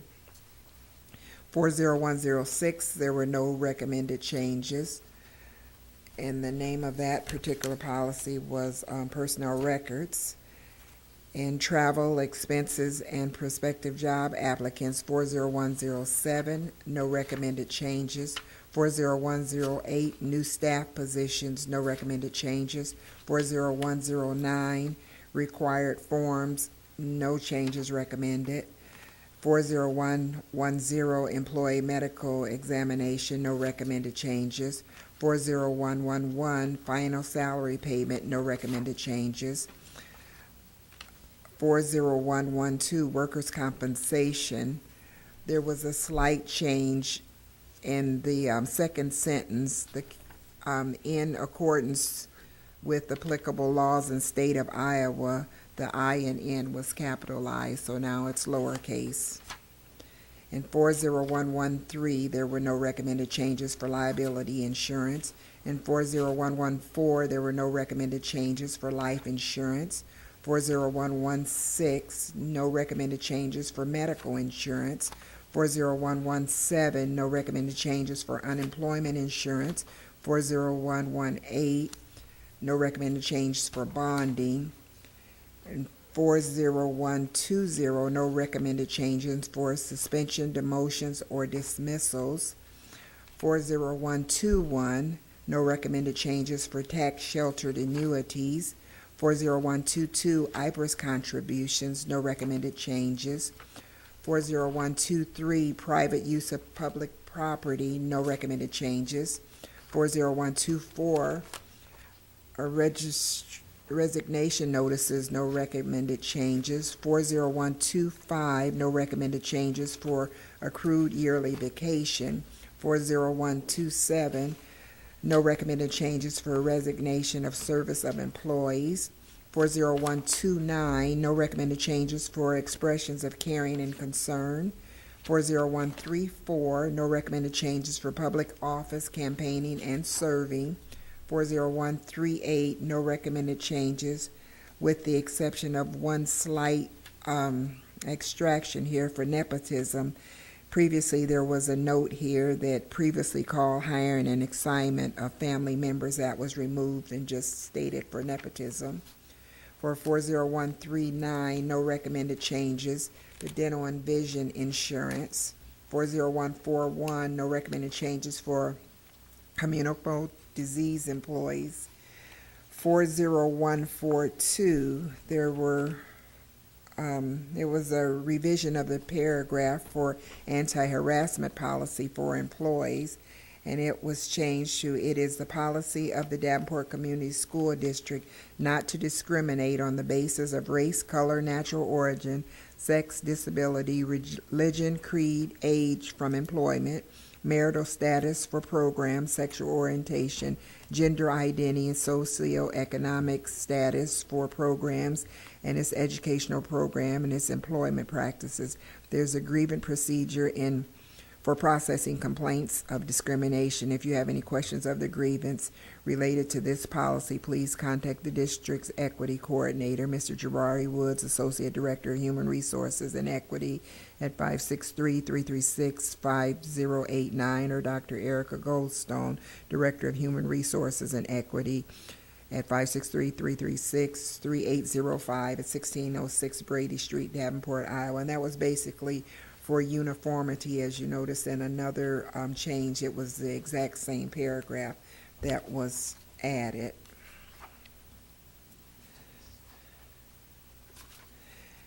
In this particular paragraph, there was, well, you're not able to, it's on 3 pages in. We also added equity director and the phone number.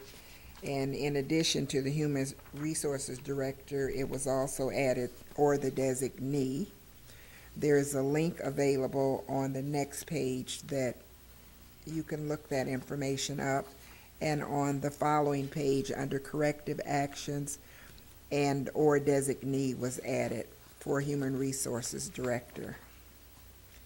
On 40143, the recommended changes under verification of criminal conviction records, there was quite another paragraph added, and that was school districts are now required to conduct background investigation on school employees who are not already required to be checked elsewhere in the Iowa Code every 5 years. This includes all members of the following group: non-licensed administrators, secretaries, food service, maintenance, custodians, paraprofessionals, non-bargaining, and temp at will employees. Employees who must undergo a new background check must sign an authorization form in order for the district to conduct the DHS registry check and the Iowa Criminal Codes, and this is all in accordance to Senate File 452, and that's why that addition was added. In 40146, student abuse by employees, there was no recommended changes. For 40149, no recommended changes for violence in the workplace. And 40155, no recommended changes for employee dress code. And those were all quite a few for approval.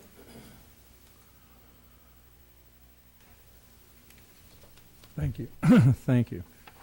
Oh,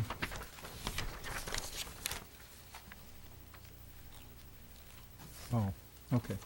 So the motion was made by Director Hayes and seconded by Director Potts. Is that correct? That's correct. Okay. Is there any discussion on these policies? Director DaSilva.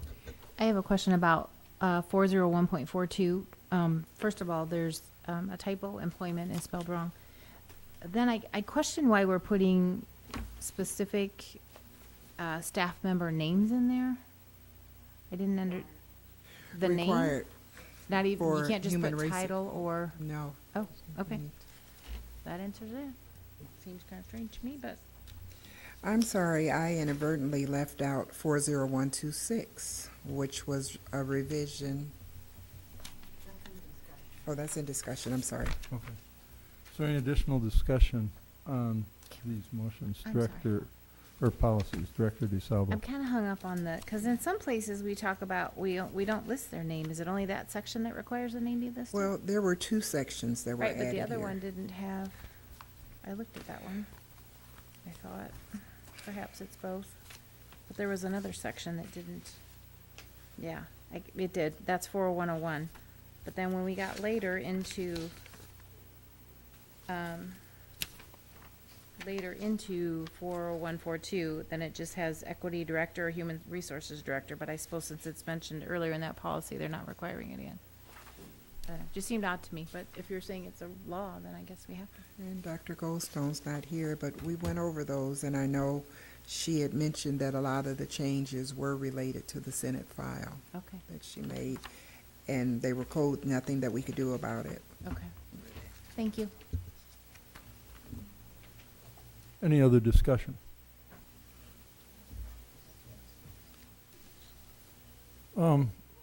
I'm kind of disturbed by the same thing.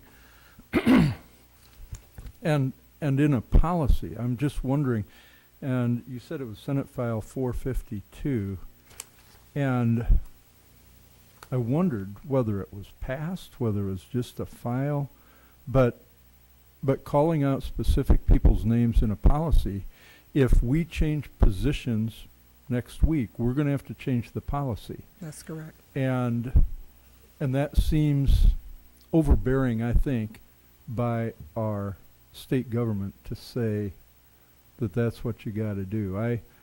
Well,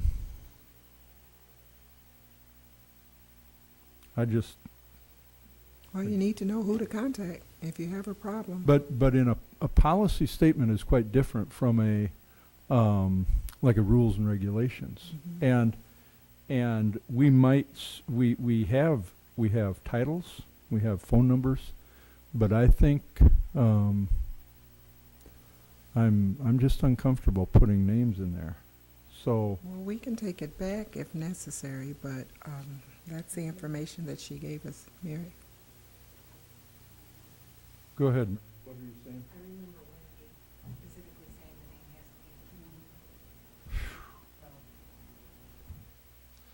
the name has to be. All right. And, well, she's our lawyer, and if she says it's required, I'll still contest it with her later. That's because it's But- government. Huh? That's because it's government. So all of these changes that you've made, were they all vetted by the policy committee? Yes, Okay. So you all approved them all. we all approved them all. The one thing in nepotism, 40138, I didn't look at that one. I was curious about your comments on it.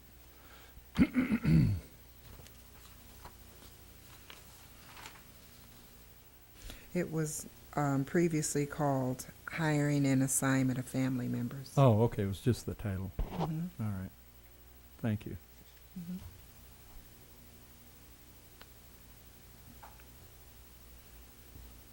All right. I'm done. Any other discussion? All right, we'll call for the vote. Director Hayes. Yes. Director Potts. Yes. Director Mayfield. Yes. Director DaSilva. Yes.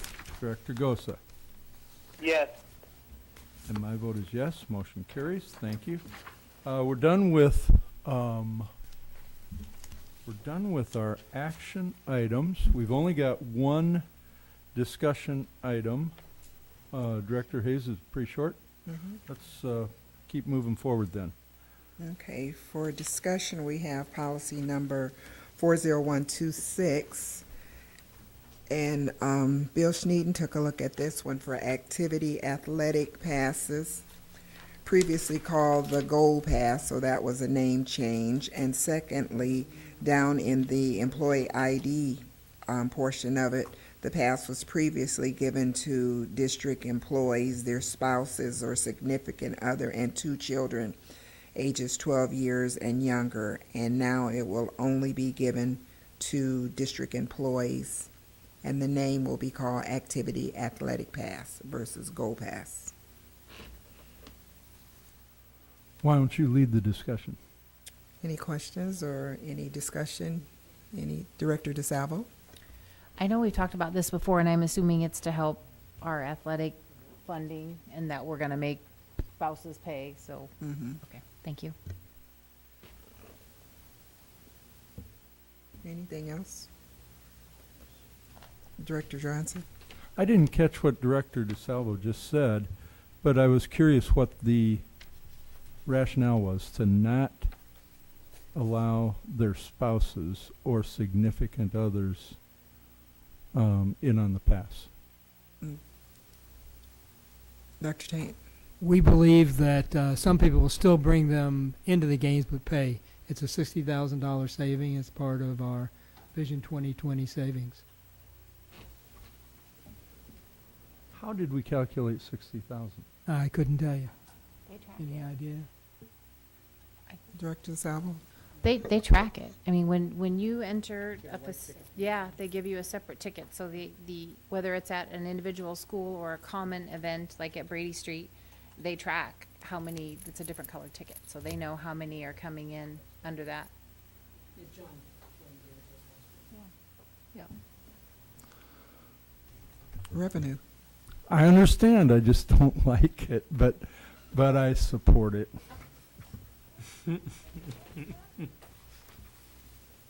Okay. Any additional discussion?